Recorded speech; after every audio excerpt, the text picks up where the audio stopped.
Hey guys, welcome to YWAM Denver Live. My name is Colin, and I have been on staff for about 3 years here at YWAM Denver. I lead schools, I lead outreaches, done a number of things around the base here, And I'm Elaina. I've been on staff for about 2 years, and I do all kinds of stuff, primarily cafe, kids, admissions. I work in a lot of different departments and do a lot of different things, but I love it. It's really fun. Yeah, thank you for joining us tonight. We're excited to just encourage you this evening and bring you some, just a word of encouragement, bring you something that maybe helps you as we're in this really weird time of life. So, Elaina, I know you and I have been talking a little bit about the topic of wonder and just remembering what God has done in our lives in those moments where we look at the lives around us and we're like, wow, God is really good. Mm-hmm. I know you have some really good things to say about that, so I'd love to hear kind of what your thoughts are on wonder.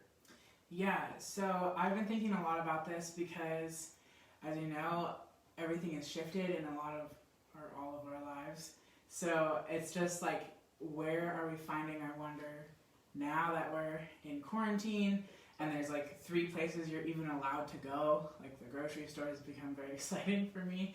But I was looking back and thinking, like, what are the times where I've seen God's wonder and I knew it was wonder, which is just like an experience that leaves you so in awe of the Lord, or an experience that is entirely new. And so there's so much to, like, I'm going to say the word wonder 1,000 times. Yeah. But like there's so much new things to like ask about. Like, oh my gosh, what is this? What is this? What is this? And your brain is so stimulated with all of these new thoughts and ideas and experiences. And there's things like outreach, for example, where you're going to new cultures and countries and people with new people that you've spent the last couple of months with, and how that experience is like just overflowing with wonder because you're just so stimulated with everything that's happening around you. The experiences, you might not know what's happening the next day. That can either be like really exciting or really terrifying, depending on your personality, maybe a little bit of both. But that is like a really easy circumstance to see like where the Lord is working in your own heart and in your own life, but also in the country around you and the culture around you. And a lot of really cool stories come out of that, because you can think back and be like, oh my gosh, remember that one time on ours when we were like riding tigers? Just kidding, that was exaggerated. But like riding elephants, that's a common thing to do on outreach. Or like we went snorkeling and I stepped on an urchin, it was crazy. Things like that. But then you think, I've been reflecting on, okay, what am I going to wonder about 2020? And what am I going to think back on when I think about the memories of quarantine? And it's not super exciting. I've spent so many hours watching movies and gone on some walks, which in the midst of like a normal everyday life is super boring and lame. And so I guess my point is, like, where can we find wonder in the midst of familiarity, in the midst of the 3 places you're allowed to go and going on a walk every day? And how is that possible in the same way as it is by going to Asia and experiencing vibrant new experiences? And yeah, I think that's a really good question, because a lot of us are feeling very trapped at home and we're feeling like bored, or we're feeling like, I don't know, I've seen a lot of negativity around even just the year 2020, right? Mm-hmm. So many people are feeling just like this year is just a waste almost. Yeah. And I think that that's a shame, because kind of like what you were saying, I don't think that we need to look at our lives and only remember like those huge big moments, but there's so much of God's goodness in what we would call the mundane. For me, I've had those moments on outreach of these crazy, amazing, beautiful things that I've seen. For example, I went on an outreach to Nepal once, and we were trekking through the Himalayas, and we were teaching people how to make coffee as a way to help give them some more income in these little villages that were struggling with poverty and things like that. And there was this one day in particular where we were walking down the mountain, and I remember the kids were getting out of school in this little village we were walking through, right as we were walking through the village. And so there's all these little kids running around, and I'm walking down this long staircase at one point, and I'm in the back of our group, and I look behind me, and there's all of these kids that are standing up on the hill behind us, just watching us. And I didn't really know what to do. They were just like watching us, and so I gave them this thumbs up, and they all like lit up and were like, gave a thumbs up. And for me, that was the defining moment of that trip, because I saw how we as followers of Jesus could just bring moments of joy into other people's lives. And I'll never forget the look on those kids' faces as I just gave them a simple thumbs up, and it was this amazing and beautiful moment. And that's something that I want to continuously remember. But I think that it's sad when we assume that those moments can only happen when we're on these crazy adventures, like on an outreach to Nepal. And yeah, I totally agree with you that we have so much potential to find wonder in today in what we call the mundane. To bounce off of that, I also thought of like an outreach story that makes me look like a loser, but it's good. So listen, we were in Indonesia, and we were on this like super rural island where it's like you have to trek a lot, like to different villages. So I guess it's similar to where you were at, but the path got really muddy, and I was just like not even paying attention to where I was walking, and there's just so much happening around me. I was so stoked on like the trees, and there was this really cool like red bird in the tree, and there was like just these little critters, and I was like so enamored with everything around me, and I didn't realize that like the path was getting like real muddy, and there's like this little native woman leading us, and she's pretty old. She looked like she was probably like in her 60s, 70s, and she was like pretty stern-faced the whole time, just kind of like, this way, we go this way. And so I was like, okay, yeah, go this way, so don't get lost. And then when it got like to like premium muddage, I was like knee deep in this stuff. Premium muddage. And I'm knee deep in this mud, and I'm like stuck, like really stuck. And I was trying so hard to get out, and everyone around me like obviously knew to like go around the mud, and I just was so in my moment that I didn't realize I was in it. And then my chacos, my shoes like got stuck, and my feet came out, but I'm like, these are my like favorite shoes, I'm not leaving those behind. So then I'm elbow deep, just like ripping these shoes out, and the lady just starts cracking up at me because I'm just like so ridiculous. And she's laughing so hard. She like sits down and she's laughing so much that she's crying. And I like got my shoes on and I was like, yeah. And she was like, she's like, you are funny. And I like was so proud because I made this like really stern lady laugh. And even though this was her mundane, this was her normal, she found like a new wonder and excitement to watching me be a big goon and stuck in this mud. And then we both were just laughing together, and everyone was like way ahead of us at this point. So it's just me and this lady, I don't even know her name, and we just laughed together for like a good few minutes before we moved on. And then I noticed after that she was noticing more around her surroundings because she was like had a new awareness of what could be found. And so like that's like a classic outreach example of what wonder could be like. But it's cool because even though me as a foreigner was obviously like amazed by all of this, even the person that does this trail every single day found a new thing that was exciting. And I'm not saying you have to create like a mud pit to find new excitement, but it could be fun. Get some premium muddage up in that backyard. So, just to continue on this conversation, Yeah. what do you think creates wonder in the mundane? How do you think you go from kind of like where we're at right now, where we are feeling even bored with, I've watched way too much Netflix over the quarantine, or I'm so bored just being in my house, or I've walked this route 500 times because that's the only one that I can right now. How do we pull in the Lord into those moments? How do we find wonder in these moments? Yeah, I think that one is such a diverse question, because what I might find wonder in is different what you might find wonder in. But I think that a lot of times what's happened to wonder is we've killed it because we think it might look silly or dumb to be excited about something. And but that's like what the Lord loves, right? It's like childlike joy, childlike wonder, childlike faith, all the childlikes.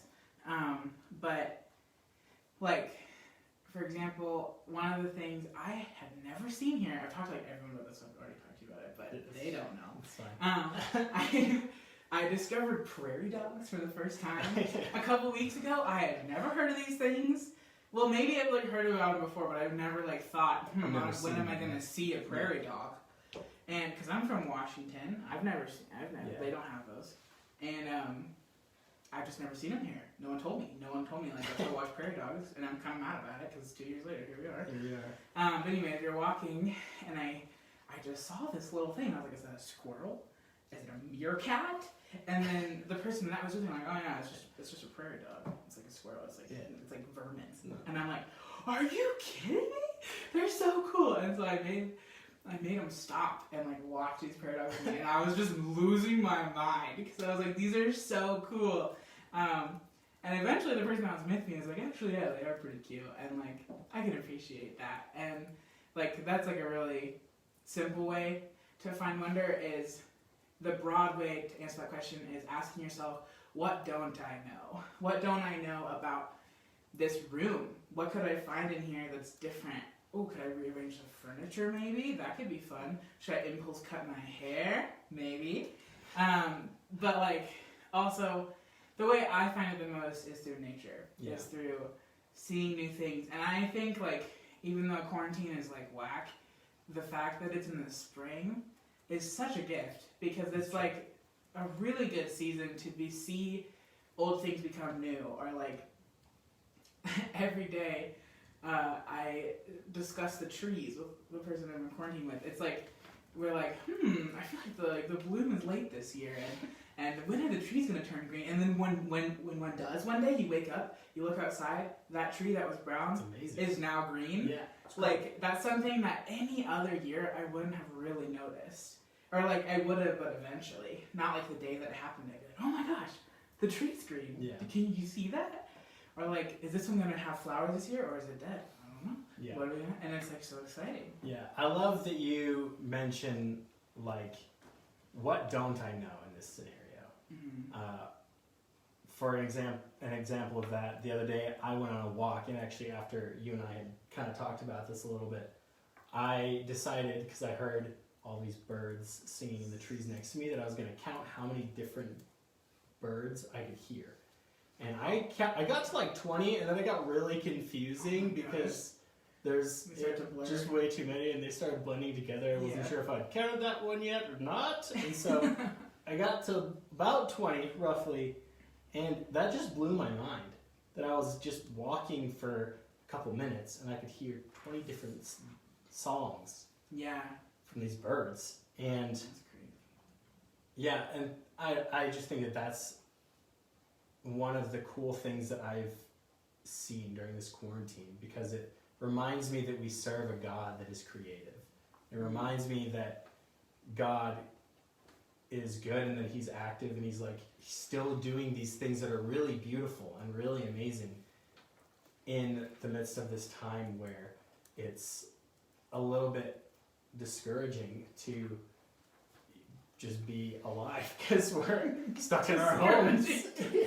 That was a very bleak way of saying it. Yeah. But Yeah, I get you, what you know you're what I'm saying. saying. I'm Yeah, an internal processor. definitely. I got a little ahead of my brain there It's for okay. a second. So Yeah, definitely, I agree with that. And also, like, no matter where you are, there are those things. Like, Right. it's not like we have to be, like, in the thick of the African bush to see beautiful nature. right, Like, we live in a suburb of Denver, and there's still, like, bunnies and squirrels and so many birds. Mhm. That's been also one of my favorite things, is, like, bird watching and seeing new ones.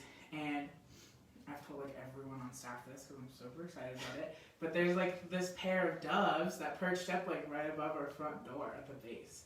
And they're so cute, and they do their cute little song every evening. And sometimes they sit and perch and watch me, and I watch them. And I don't know if it's, like, a get off my turf thing or, like, a, hey, we're cool. Yeah. But either way, I really like watching them. And it's, like, sometimes it's asking yourself, what don't I know?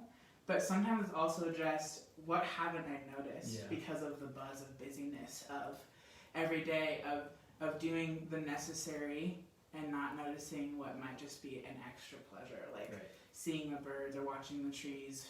And so sometimes it just takes the awareness to slow down Right. and notice what's in front of you. And I think also being thankful for those things that you're seeing. Yeah. And remembering even what God has done already in our Mhm. lives.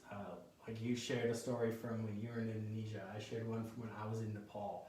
And I think reminding of ourselves of how God has shown himself in our lives already Yeah. is really important.